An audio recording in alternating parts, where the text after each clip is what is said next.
Okay guys, heading down to pay some more bills again. So I thought I might do a video on driving in Japan and the etiquette. But before this, I'd like to give a shout out to my new Patreon member, Andrew. Take it away, Gigi. Shout out to our new Patreon member, Andrew. Gets a Gigi kiss. Good boy. Thanks a lot, Andrew, for supporting the channel. You're a legend. So once again, Andrew, you're a legend. So getting back to the driving etiquette. So I'm just driving along this country road, and this is normally 30-40 kilometers an hour. And you'll find when people are driving, they'll sort of stop. It looks like they're going ahead, but they're not. They're trying to make a right-hand turn, and what happens is they are moving their head to see if any cars are coming along. So when they see a car coming, they'll continue straight.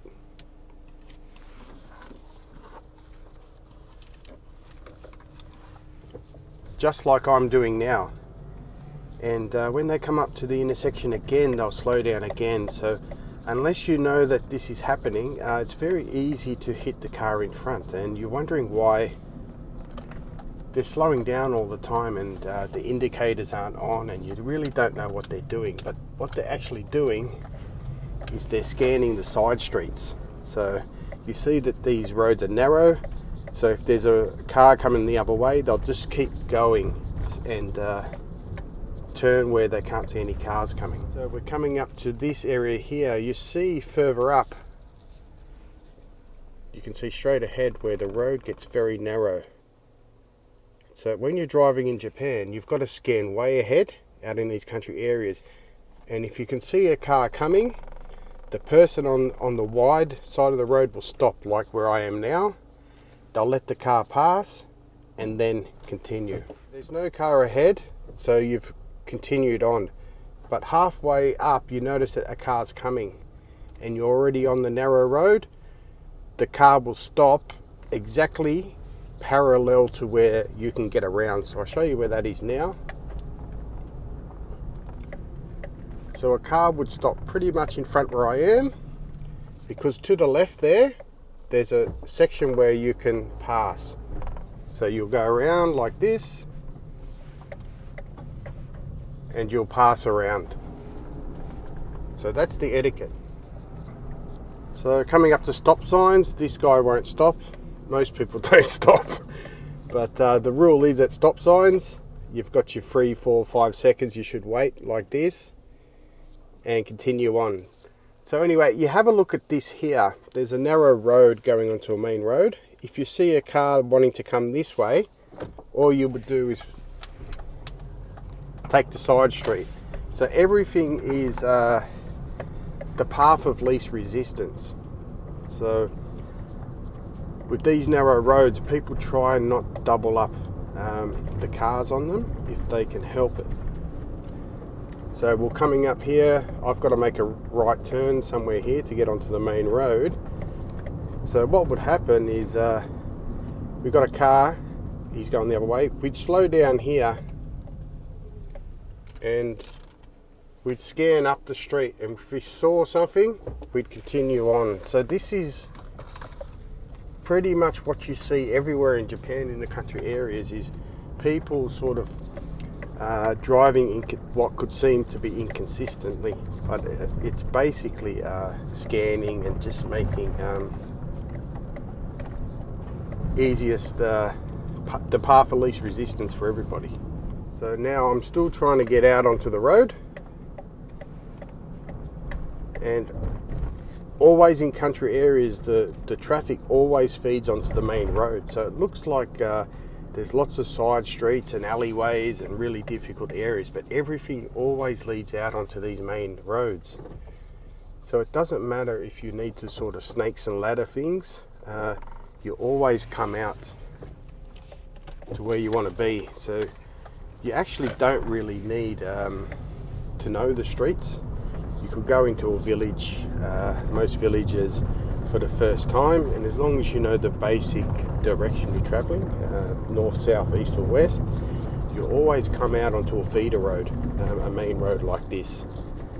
So what looks a little bit haphazard, the longer you drive here, the easier it is. You just get a feeling for places. So another thing that's quite annoying is sometimes people drive a bit too close. That's because the speed limits are so slow here. So people can stop a little bit faster than other countries with the higher speed limits, but they still do drive too close. And here we have a pedestrian crossing, and these are real pains, because there's sort of an unwritten rule where you don't really have to stop at them if it doesn't have a light, which is pretty crazy, but I stop at all of them if I think anyone's anywhere near a pedestrian crossing, because that's what I'm used to back in Australia. But you'll find when people cross the pedestrian crossings, they'll put their hand right up above their head so the drivers can see them, and that's the etiquette of the pedestrians. But always slow down whenever you see the pedestrian crossings. It doesn't matter if it has a light attached to it or not. Always look to stop. Another thing about Japan is they're always fixing the roads. There's always road work everywhere. It doesn't matter where you drive or any time of the year. It seems like they're always fixing the roads. So get to know the signage and how that works. And also they generally use the blue light as a green light. So when they put those temporary lights up, a lot of times the green light's blue, and that just means a green light. So I'll just pull up to my favourite 7-Eleven car spot, and I'll just teach you a couple of etiquette things.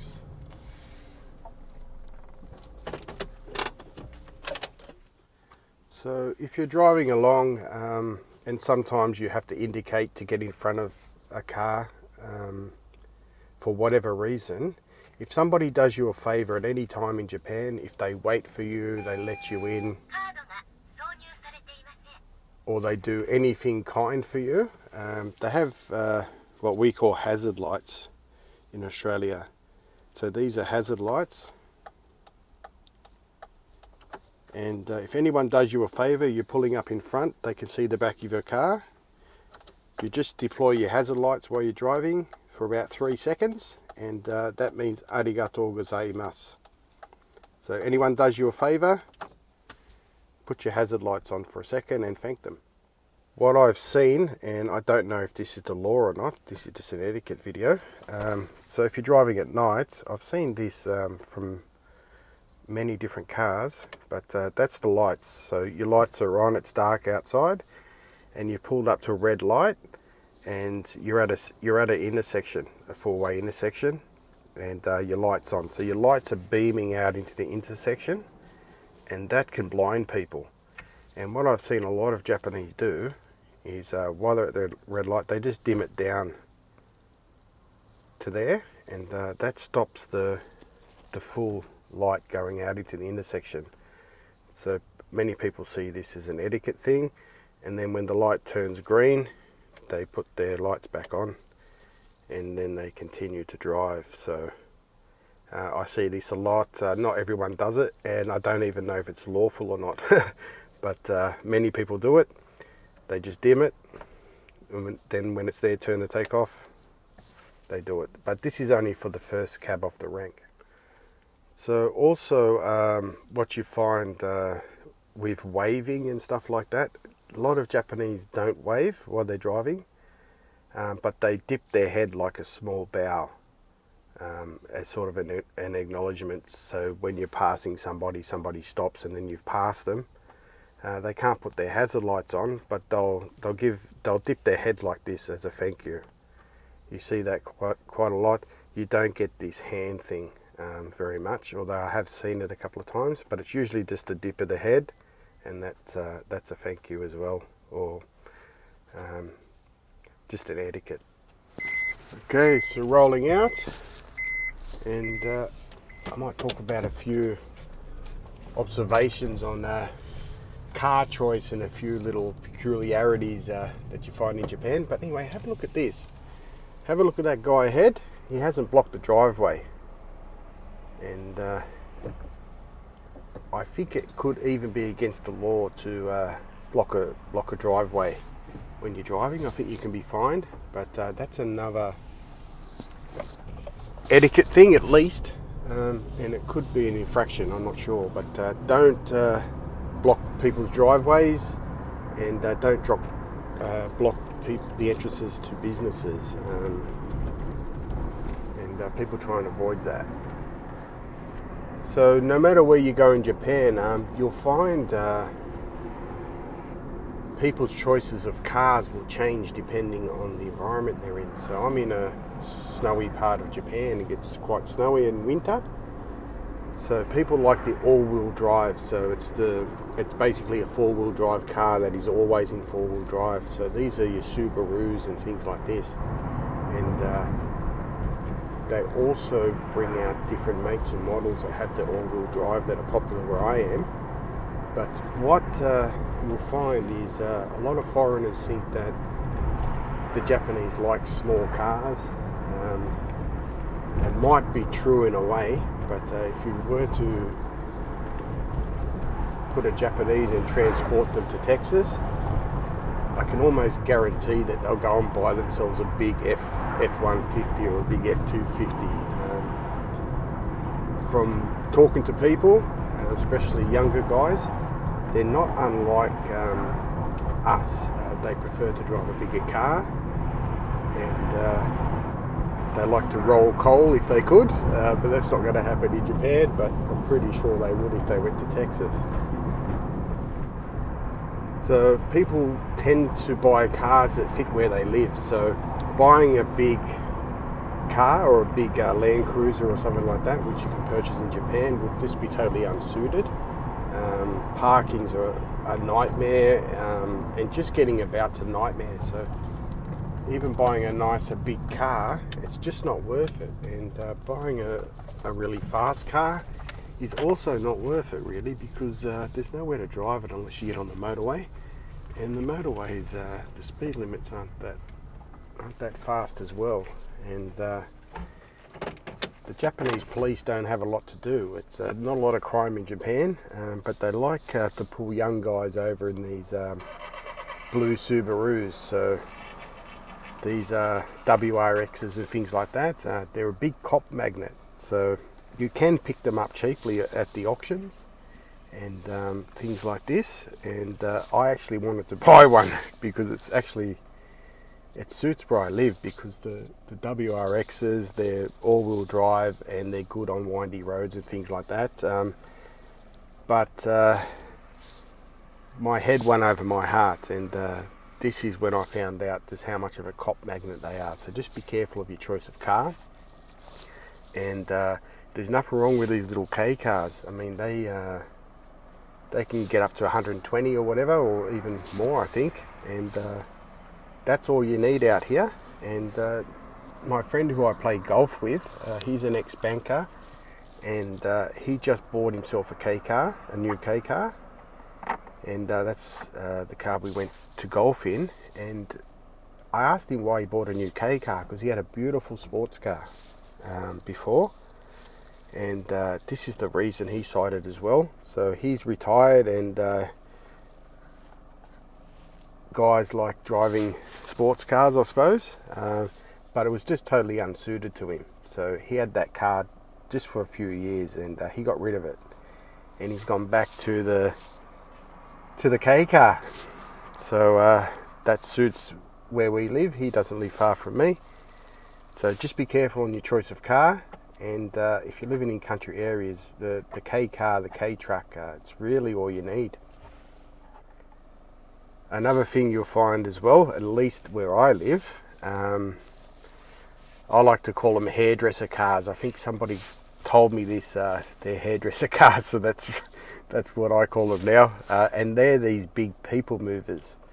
So like these are Toyota Tarago vans, so they can seat like, I think 10 people, and they're beautiful cars, and I think they're about 60,000, 70,000, something like that.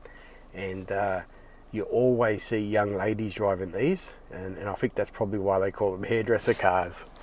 So this goes to show that if they have the option, the Japanese do prefer a larger car, and these hairdresser girls, I suppose, they just like driving big cars, and they don't really care too much about the practicality. But you see a lot of that. I don't see guys buying these big Toyota vans and stuff. Most of the time it's a lady driving, and they love them. So I couldn't imagine owning one of those vans where I live. It would just be a nightmare parking it, and it would just be horrible. It'd be like driving a semi-trailer through the city all the time. Totally impractical, and you can pick these cars up quite cheap with low mileage, because even these newer cars, they don't get a lot of mileage on them in Japan, and sometimes you can get them for ridiculous prices, but still, even at that price, it's just not worth buying, because it just makes your whole driving experience here hell. So just heading back home. So when this car finally gives up the ghost, I'll be buying something like what's ahead of us. And those K cars, those K vans are fit for purpose. So have a look ahead. There's not anywhere else for this guy to park. So I would just go to the side street now. And it all leads out to the same place.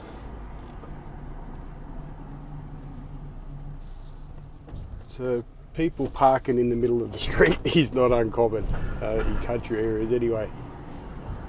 People just make their way through. And in country areas you'll find this in the shops as well. Whenever you go to these little shops like I did just now, there could be 3 customers waiting to be served, but the person owning the shop will still take 1 or 2 minutes out of their time to talk to people about everyday things while other people are waiting, and people don't lose it over it. If you did that where I'm from and somebody's having a casual conversation while you're trying to get out of there with your stuff, you can get a bit angry about it, but out here in Japan that is common. It's a bit like island time. Everything happens at its own pace. So in the future, if I start trying to eye up some standard cars, I need the subscribers to pull me back into line, because it's just not a good idea. So even the car I'm driving now is just not fit for purpose really where I am. Slightly narrower all-wheel drive or four-wheel drive K-van, K-car, that's what you want, and it's so much cheaper for registration, for your Sharken, for your tax, the road tax, and also for your insurance. It's just so much cheaper to own. And a good thing about having a K car is there's always someone who wants to buy one. So they're quite easy to sell on the second-hand market, and comparatively they hold their value. So a sedan car, they depreciate quite fast in Japan, and it seems that the K cars, although they depreciate, it doesn't seem that the depreciation is as fast, and you can pay good money for a second-hand K car, and that's for age. So let's say a 5-year-old, 6-year-old K car, they're still holding their price. But once they have a lot of kilometres on them, it doesn't matter what the age is, people just don't want them. So I might as well just stop here. So have a look at this. This is the road going past my place. So you see it gets narrower straight ahead. So that's a 1 car road or 2K cars. So if you're driving a normal car like I'm driving, if I see a K car, I would pull over to the left here and let the K car come past. But if I was driving a K car, I would just continue, because there's plenty of room for 2K cars to get through there. So the manner that you drive depends on the car that you're driving as well, and the car that's approaching you. So if you notice that the car approaching you is a sedan and you're driving a K car, you've got a decision to make whether you pull over or they pull over. But in that situation, if you're driving a K car, you pull over, because there's nowhere for the sedan to pull over. So as for my car, it's got a few issues. Okay, I got one coming along. So we've got 2 standard cars. So we've got the Mexican standoff. So I'm half in this other guy's driveway. He's giving me the wave. Don't see them very often. So if I was driving a K car, I would have just kept going. Plenty of room. So these are the benefits of buying a car that suits where you live. And the only reason I actually bought this car is because I got it cheap off a friend. So I only paid $500 for this car, and I just finished buying my house and renovating it, and I was pretty much flat broke, and I couldn't afford to spend any more than $1,000 trying to get some transport. And I had a cheaper car when I first got here, and the engine went on that, so I was a bit stuck. So anyway, hopefully my driving future will get better the longer I'm here, but I don't care much for cars as long as they do what they've got to do and get you from A to B. That's all you need in Japan. So anyway guys, getting a bit too long, and I'm going to go inside, and as always, thanks for the video.